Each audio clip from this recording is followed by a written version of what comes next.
Fear and Loathing, Lego Edition.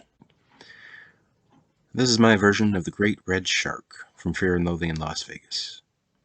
You know the principal characters, and if you don't, watch a movie or read a book. I'm not going to talk about this. I'm just going to read some Dr. Thompson. Strange memories on this nervous night in Las Vegas. 5 years later? 6? It seems like a lifetime. Or at least a main era. The kind of peak that never comes again. San Francisco in the middle 60s was a very special time and place to be a part of. Maybe it meant something, maybe not in the long run.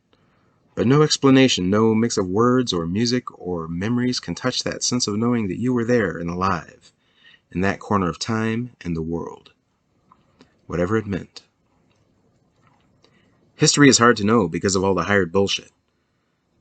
But even without being sure of history, it seems entirely reasonable to think that now and then the energy of a whole generation comes to a head in a long, fine flash, for reasons that nobody really understands at the time, and which never explain in retrospect what actually happened.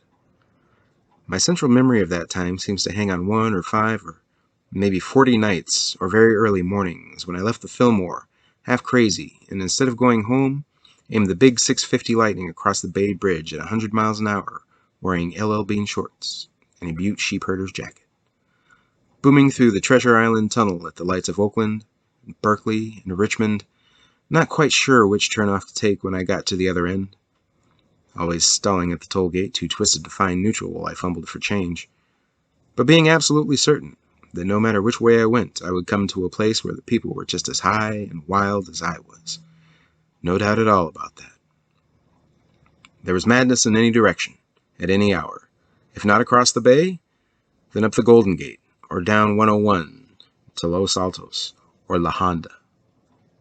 You could strike sparks anywhere.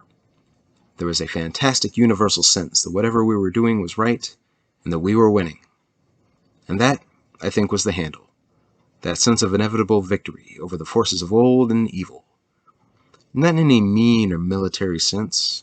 We didn't need that. Our energy would simply prevail.